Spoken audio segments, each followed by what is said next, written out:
What's going on, everybody? I hope you're having a good week. It's been a while since I've made a discussion video, and a topic has been on my mind lately, and movies and the way they're released have been affected heavily by the pandemic, but there's a question that I've heard a lot of people ask over the years, way before even COVID, about films that seem to be pretty good, that perhaps got really good reviews, but kind of bombed at the box office or just didn't really do that well when it comes to money. You hear about movies that are pretty good, for some reason just not making money, and you wonder, did people know this was coming out? And oftentimes, marketing companies are blamed for that. You tend to hear that they just weren't pushed enough. There wasn't any press junkets. You're not going to see a banner of the movie on every movie website. There's not enough posters, or maybe the trailers just weren't really released that much, and it's easy to look at the studio and say, well, it's your fault that this movie failed because nobody knew it was coming out. And sometimes that absolutely happens. 100% is a valid opinion, especially when it comes to movies like The Empty Man, which I've talked about before. I mean, that movie had a trailer 7 days before it was released, and that's it. Obviously, that is a movie that was failed by the studio. And there are times when studios just don't feel very confident about a movie, so they don't market it very heavily. They don't decide to put money into that film because they'd rather put it into another film. Or sometimes a studio makes a movie because they'd like to have it in their slate, and it looks nice in their slate. It's the type of film that maybe they don't have in their slate that year, and now they do. And since they have it, they kind of checked the box. And they're not that concerned about making that much money back on it because they just wanted to make that movie because it looks really nice on their slate. That happens too. But sometimes, it's not always the studio's fault. And that's something I'd like to talk about. I posed this question to some of my friends, what do you think happens sometimes when a film that seems to be pretty good and has a bankable star in some aspects just doesn't do that well at the box office? And people seem to know that it's coming out, but it just doesn't do that well. And my friends had a lot of different answers, but there did seem to be a general consensus. And that's that we digest information differently now. When we open up whatever social media app we're going to, we tend to be fed information. We don't have to really look for it. On the homepage, there's 10 things, and that's what's trending. Somebody said some stupid shit. There was a tragedy, or maybe a new Marvel movie's coming out. And we are fed that information. We're told that information. We don't have to go searching for it. It's just given to us.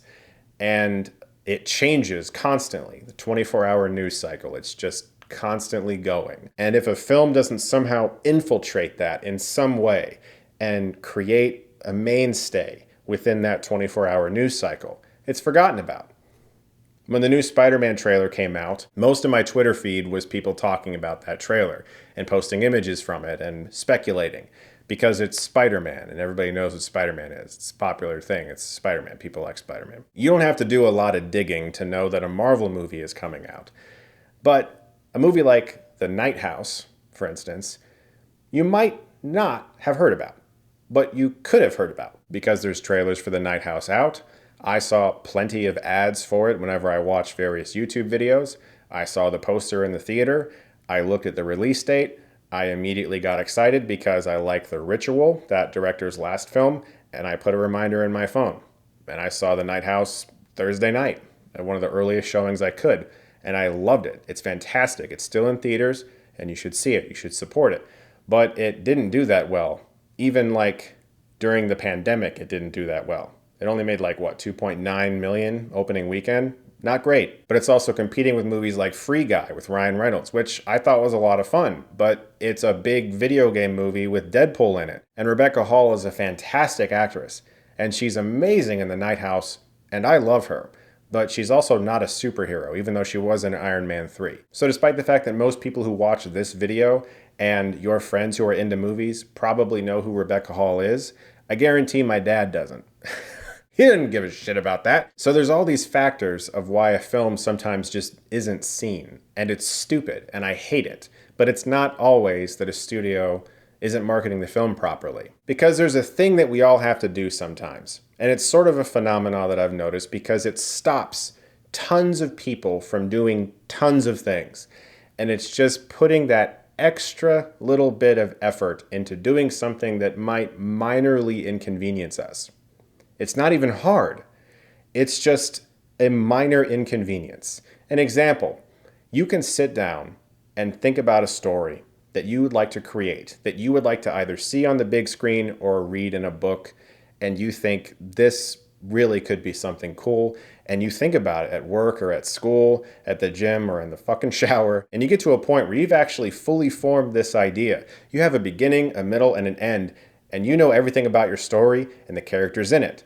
What do you have to do, though, to actually make it happen? You have to minorly inconvenience yourself and sit down in front of a computer and type it out. That's the part, that simple idea of sitting there and typing it, that stops most people from actually writing. Because it's kind of a minor inconvenience, and there's a lot of other things you could do throughout the day instead of sitting there staring at a screen typing. And it's the same when it comes to knowing about movies that are coming out. We are so used to being fed information. We go on Twitter, we go on Facebook, Reddit, whatever, and we're fed information. We don't really have to go looking for it. It's just there on the homepage.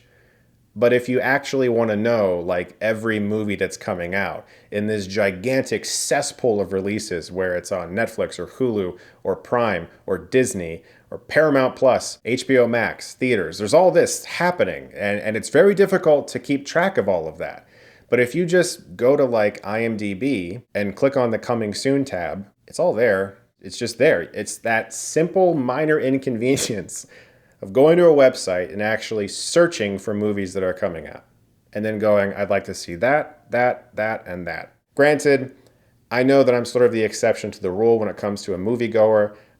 I live and breathe this shit. And so like I'm looking up everything. I'm knowing everything that's coming out. And I understand that most people aren't like that. What I'm saying is that it's no longer always the studio's fault for mismarketing a movie. There's so many new things that are in the mix that didn't used to be. The 24-hour news cycle, how we digest information, and also if we're creating videos or articles online, what kind of entertainment do we generally talk about? In most cases, it's what gets hits and what gets views, because you want to pay your bills, which means that you tend to want to talk about the big movies.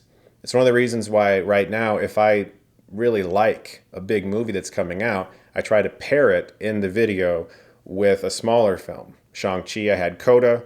Suicide Squad, I had Val. So I'm trying to help get information out there about some of those smaller films, which makes me feel good about the fact that I have a platform. We're part of the marketing cycle. What we choose to talk about tends to become part of the marketing. It's why every one of these movies and TV shows has a hashtag now, because they want us to spread the word. They don't want to pay for marketing if we can do it for them. So it's kind of on everybody now. So yes, there are absolutely times, 100%, when a studio fails a movie, when they dump a movie in theaters and they don't give a shit. At the same time, we want to get views and retweets and likes, and we want people to share our shit. And to do that, we tend to talk about things that other people are talking about a lot. That seems really popular. I'm curious what you guys think about this topic.